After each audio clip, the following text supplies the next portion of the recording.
ಇವತ್ತಿನ ವಿಡಿಯೋದಲ್ಲಿ ನಮಗೆ ಗೊತ್ತಿರುವಂತಹ ಕೆಲವೊಂದು ಈಸಿ ಟಿಪ್ಸ್ಗಳನ್ನು ತಿಳಿಸ್ತಾ ಇದ್ದೀನಿ. ಈ ಒಂದು ಟಿಪ್ಸ್ನ ನೀವು ಡೈಲಿ ಮನೆಯಲ್ಲಿ ಯೂಸ್ ಮಾಡೋದ್ರಿಂದ ನಿಮ್ಗೆ ಟೈಮ್ ಕೂಡ ಸೇವ್ ಆಗುತ್ತೆ, ಹಾಗೆಯೇ ನಿಮ್ಮ ಒಂದು ಯಾವುದೇ ಪದಾರ್ಥ ಆಗಿರ್ಬೋದು ವೇಸ್ಟ್ ಆಗೋದಿಲ್ಲ. ಸೊ ಫ್ರೆಂಡ್ಸ್, ಬನ್ನಿ ಹಾಗಾದರೆ ಅವೆಲ್ಲ ಟಿಪ್ಸ್ಗಳು ಯಾವುವು ಅಂತೇಳಿ ತೋರಿಸ್ತೀನಿ. ಬನ್ನಿ ನೋಡ್ಕೊಂಡು ಬರೋಣ, ಓಕೆನಾ.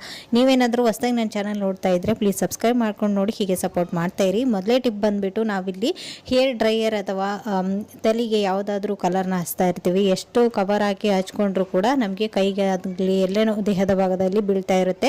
ಸೊ ಆವಾಗ ಅದನ್ನು ಕಲೆನ ಬೇಗನೆ ರಿಮೂವ್ ಮಾಡಬೇಕಂದ್ರೆ ಹಾಲಲ್ಲಿ ಸ್ವಲ್ಪ ಅರಿಶಿಣನ ಹಾಕಿ ಒಂದು ಹತ್ತಿಯಿಂದ ನೀವು ಆ ಒಂದು ಕಲೆ ಮೇಲೆ ತಿಕ್ತಾ ಬಂದರೆ ಅದು ಸಂಪೂರ್ಣವಾಗಿ ಹೋಗ್ಬಿಡುತ್ತೆ. ಮತ್ತಿಲ್ಲ ಅಂತಂದರೆ ನೀವು ಮನೆಯಲ್ಲಿರ್ತಕ್ಕಂಥ ಡೆಟಾಲ್ನ ಹಾಕಿ ಚೆನ್ನಾಗಿ ಕ್ಲೀನ್ ಮಾಡ್ಕೊಳ್ಳೋದ್ರಿಂದ ಆ ಒಂದು ಕಲೆನ ರಿಮೂವ್ ಮಾಡ್ಬೋದು. ನೆಕ್ಸ್ಟ್ ಒಂದು ಕೊಬ್ಬರಿ ಕೂಡ ಅಷ್ಟೇ. ಅಮಾವಾಸ್ಯೆ ಏನಾದರೂ ಬಂದರೆ ಜಾಸ್ತಿ ಕಾಯೆಲ್ಲ ಒಡೆದ್ಬಿಟ್ಟಿರ್ತೀವಿ. ಇದನ್ನು ನಾವು ಹೇಗೆ ಒಣಗಿಸೋದು ಅಂತೇಳಿ ಒಂದು ಹೊಸ ಟಿಪ್ಪನ್ನು ತಿಳಿಸ್ತಾ ಇದ್ದೀನಿ. ಇಲ್ಲಿ ನಾನು ಕಾಯಿನ ಚೆನ್ನಾಗಿ ಒಂದ್ಸರಿ ವಾಶ್ ಮಾಡ್ಕೊಂಡಿದ್ದೀನಿ, ಅಂದರೆ ಒಣ ಬಟ್ಟೆಯಿಂದ ನೀರಿನಂಶ ಏನೂ ಇರಬಾರ್ದು.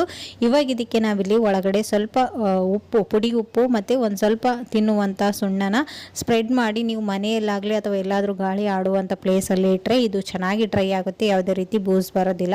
ಒಂದ್ಸರಿ ಖಂಡಿತ ಟ್ರೈ ಮಾಡಿ ನೋಡಿ. ಆಮೇಲೆ ನೀವು ಬೇಕಂದರೆ ಇದನ್ನು ಕಟ್ ಮಾಡಿ ಯೂಸ್ ಮಾಡ್ಬೋದು. ಒಣ ಕೊಬ್ಬರಿ ಯಾವ ರೀತಿ ಒಣಗುತ್ತಲ್ವ ಸೇಮ್ ಅದೇ ಥರನೇ ಬರುತ್ತೆ, ಯಾವುದೇ ರೀತಿ ಕೊಬ್ಬರಿ ಬೂಜ್ ಬರೋದಿಲ್ಲ, ಸ್ಮೆಲ್ ಕೂಡ ಆಗೋದಿಲ್ಲ. ಇದನ್ನು ನೀವು ಫ್ರಿಜ್ಜಲ್ಲಿಡೋ ಅವಶ್ಯಕತೆಯೂ ಕೂಡ ಇಲ್ಲ, ಔಟ್ಸೈಡ್ ಇಟ್ಕೊಂಡೆ ನೀವು ಯೂಸ್ ಮಾಡ್ಬೋದು, ಓಕೆನಾ. ಮೂರನೇ ಟಿಪ್ಸ್ ಬಂದು, ನಾವು ಮನೆಯಲ್ಲಿ ಜಾಸ್ತಿ ಅಕ್ಕಿ ಅಥವಾ ಜೋಳ ಆಗಿರ್ಬೋದು ಅಥವಾ ಯಾವುದಾದ್ರೂ ಪದಾರ್ಥಗಳಾಗಿರ್ಬೋದು, ತಿನ್ನುವಂಥ ಪದಾರ್ಥಗಳನ್ನು ಜಾಸ್ತಿನೇ ಸ್ಟೋರ್ ಮಾಡ್ತೀವಿ. ಆವಾಗ ಹುಳುಗಳು ಸೇರ್ಕೊಂಡ್ಬಿಡೋದು ಕಾಮನ್. ಸೊ ಹಾಗಾಗಿ ನಾವು ಅದರಲ್ಲಿ ಮೆಣಸಿನ್ಕಾಯಿ ಮತ್ತು ಬೇವಿನ ತಪ್ಪಲ ಇವೆರಡರಲ್ಲಿ ಯಾವುದಾದ್ರೂ ಒಂದು ಎರಡನ್ನು ಹಾಕಿ ಚೆನ್ನಾಗಿ ಒಂದ್ಸರಿ ಮಿಕ್ಸ್ ಮಾಡಿ ಚೀಲದಲ್ಲಿ ತುಂಬಿ ಇಡೋದ್ರಿಂದ ಇದಕ್ಕೆ ಎಷ್ಟು ವರ್ಷ ಇಟ್ಟರೂ ನಿಮಗೆ ಹುಳು ಬೀಳೋದಿಲ್ಲ. ಮತ್ತು ಜಿರಳೆ ಸಣ್ಣ ಇರುತ್ತಲ್ವ ಅದನ್ನು ಕೂಡ ಬರೋದಿಲ್ಲ. ಇಲಿಗಳು ಕೂಡ ನಿಮ್ಮ ಅಕ್ಕಿ ಚೀಲ ಸಮೀಪನೇ ಬರೋದಿಲ್ಲ. ಒಂದು ಮೆಣಸಿನ್ಕಾಯಿ ಘಾಟಕ್ಕೆ ಅದು ದೂರನೇ ಹೋಗ್ಬಿಡುತ್ತೆ ಅಂತಲೇ ಹೇಳ್ಬೋದು. ಇವಾಗ ನೆಕ್ಸ್ಟ್ ಟಿಪ್ ಬಂದು ಬ್ರೂ ಮಾಡುವಾಗ ನಾವು ಗ್ಲಾಸಲ್ಲೇ ಹಾಕಿಬಿಡ್ತೀವಿ, ಗಂಟುಗಳಾಗುತ್ತೆ.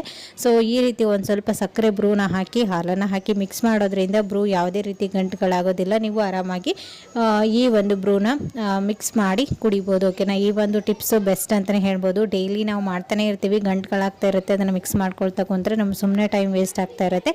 ಸೊ ಈ ಒಂದು ಟಿಪ್ಸ್ನ ಟ್ರೈ ಮಾಡಿ ನೋಡಿ. ನೆಕ್ಸ್ಟ್ ಬಂದು ಇಲ್ಲಿ ದೀಪಗಳನ್ನು, ಆಯಿಲ್ ದೀಪಗಳನ್ನು ನಾನು ನೀರು ಹಚ್ಚದೇನೆ ಯಾವ ರೀತಿ ಕ್ಲೀನ್ ಮಾಡೋದಂತ ತೋರಿಸ್ತಾ ಇದ್ದೀನಿ.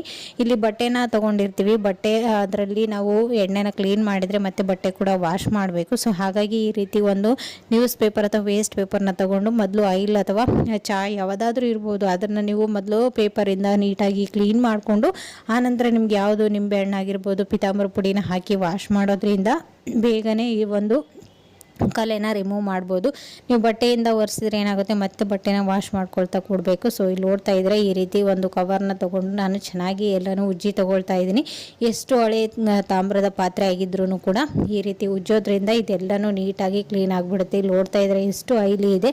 ಇದನ್ನು ನಾನು ಫಸ್ಟು ಎಲ್ಲ ಪೇಪರಿಂದ ರಿಮೂವ್ ಮಾಡಿ ತೊಗೊಳ್ತಾ ಇದ್ದೀನಿ. ಆನಂತರ ಎಲ್ಲಿ ಜಾಸ್ತಿ ಕಲೆಗಳಿದೆ ಅಲ್ಲಿ ಈ ರೀತಿ ಉಜ್ಜಿ ತೊಗೊಳ್ಳೋದ್ರಿಂದ ನೀಟಾಗಿ ನೀವು ಎಲ್ಲನೂ ಕ್ಲೀನ್ ಮಾಡ್ಕೊಳ್ಬೋದು, ಒಂದು ಹನಿ ನೀರನ್ನು ಟಚ್ ಮಾಡ್ದೇನೆ, ಓಕೆನಾ. ಇವಾಗ ಇಲ್ಲಿ ನೋಡ್ತಾ ಇದ್ರೆ ಪಿತಾಂಬರ ಪುಡಿನ ಹಾಕಿ ಕ್ಲೀನ್ ಮಾಡ್ಕೊಂಡು ತೊಗೊಂಡಿದ್ದೀನಿ. ಎಷ್ಟು ಬೇಗ ಕ್ಲೀನ್ ಆಯ್ತಲ್ವಾ, ಕೆಲಸ ಕೂಡ ಕಡಿಮೆ ಆಯಿತು. ಇವಾಗ ನಾವು ಸಿಲಿಂಡರ್ನ ಯಾವ ರೀತಿ ಕ್ಲೀನ್ ಮಾಡ್ಕೊಳ್ಳೋದು, ಸಿಲಿಂಡರ್ ಮೇಲೆ 1 ಟೇಬಲ್ ಸ್ಪೂನ್ ಅಷ್ಟು ಉಪ್ಪನ್ನು ಹಾಕೋದ್ರಿಂದ ನೀವು ಇಲ್ಲಿರ್ತಕ್ಕಂಥ ನೆಗೆಟಿವ್ ಎನರ್ಜಿನ ತೆಗಿಬೋದು. ಹಾಗೆಯೇ ಆಯಿಲಿ ಏನೆಲ್ಲ ಇರುತ್ತೆ, ನಾವು ಏನಾದರೂ ಡೀಪ್ ಫ್ರೈ ಮಾಡಿದಾಗ ಅಥವಾ ನಾನ್ ವೆಜ್ಗಳನ್ನು ಕುಕ್ ಮಾಡಿದಾಗ ಜಾಸ್ತಿ ಬ್ಯಾಡ್ ಸ್ಮೆಲ್ ಬರ್ತಾ ಇರುತ್ತೆ. ಇಲ್ಲಾಂದರೆ ಆಯಿಲೆಲ್ಲ ಸಿಲಿಂಡರ್ ಮೇಲೆ ಸ್ಪ್ರೆಡ್ ಆಗಿ ಸಿಲಿಂಡರ್ ಎಲ್ಲ ಒಂಥರ ಹಳೇ ಥರ ಕಾಣಿಸ್ತಾ ಇರುತ್ತೆ. ಸೊ ಈ ರೀತಿ 1 ಟೇಬಲ್ ಸ್ಪೂನ್ ಅಷ್ಟು ಉಪ್ಪನ್ನು ಹಾಕಿ ಇದರ ಮೇಲ್ಗಡೆ ಸ್ವಲ್ಪ ನೀರನ್ನು ಹಾಕಿ ಸ್ಪ್ರೆಡ್ ಮಾಡಿ ಲಾಸ್ಟಲ್ಲಿ ನೀವು ಈ ರೀತಿ ತಂತಿಯಿಂದ ಉಜ್ಜುತ್ತಾ ಬಂದರೆ ಇಲ್ಲಿರ್ತಕ್ಕಂಥ ಬ್ಯಾಡ್ ಸ್ಮೆಲ್ ಆಗಿರ್ಬೋದು, ನೆಗೆಟಿವ್ ಎನರ್ಜಿ ಆಗಿರ್ಬೋದು ಅಥವಾ ಆಯಿಲಿ ಏನೆಲ್ಲ ಇರುತ್ತಲ್ವ ಅದೆಲ್ಲನೂ ರಿಮೂವ್ ಆಗಿಬಿಡುತ್ತೆ. ನೀವು ಆಮೇಲೆ ಈ ರೀತಿ ಇದನ್ನು ನೀಟಾಗಿ ಒರೆಸ್ಕೊಂಡ್ರೆ ಸಾಕು, ಆರಾಮಾಗಿ ನಿಮ್ಮ ಒಂದು ಸಿಲಿಂಡರ್ನ ಕ್ಲೀನ್ ಮಾಡ್ಕೊಳ್ಬೋದು. ಸೊ ಫ್ರೆಂಡ್ಸ್, ನೋಡಿದ್ರಲ್ವ ಇವತ್ತಿನ ಈ ಒಂದು ಎಲ್ಲ ಈಸಿ ಟಿಪ್ಸ್ಗಳು ನಿಮಗೂ ಕೂಡ ಖಂಡಿತ ಯೂಸ್ಫುಲ್ ಆಯ್ತು ಅಂತ ಅಂದ್ಕೊಂಡಿದ್ದೀನಿ. ಇಲ್ಲಿ ನೋಡ್ತಾ ಇದ್ರೆ ಲಾಸ್ಟ್ ಟಿಪ್ ಬಂದುಬಿಟ್ಟು, ನಾವು ಅಕ್ಕಿನ ನೆನೆ ಹಾಕಿರ್ತೀವಿ, ಇವತ್ತು ಮಾಡಬೇಕಂತ ಸ್ವಲ್ಪ ಜಾಸ್ತಿ ಆಯಿತು ಅಂತೇಳಿ ನಾವು ನೆಕ್ಸ್ಟ್ ಡೇಗೆ ತೆಗೆದಿಡ್ತೀವಿ. ಆವಾಗ ಹುಳಿ ಬಂದು ಸ್ಮೆಲ್ಲೆಲ್ಲ ಬರ್ತಾ ಇರುತ್ತೆ. ಆವಾಗ ಇದನ್ನು ಚೆಲ್ಲೋದಕ್ಕಾಗುತ್ತಾ? ಇವಾಗ ಅಕ್ಕಿ ನೋಡಿ ಎಷ್ಟು ರೇಟ್ ಇದೆ, ಚೆಲ್ಲೋದಕ್ಕಂತ ಆಗೋದಿಲ್ಲ. ಸೊ ಇದರಲ್ಲಿ ನೀವು 1 ಟೇಬಲ್ ಸ್ಪೂನ್ ಅಷ್ಟು ಅಡಿಗೆ ಸೋಡಾನ ಹಾಕಿ ಕ್ಲೀನ್ ಮಾಡಿಕೊಂಡ್ರೆ ಇದರಲ್ಲಿರ್ತಕ್ಕಂಥ ಬ್ಯಾಡ್ ಸ್ಮೆಲ್ಲನ್ನು ಹೋಗುತ್ತೆ. ಆವಾಗ ನೀವು ರೈಸನ್ನು ಕುಕ್ ಮಾಡ್ಬೋದು. Thank you for watching.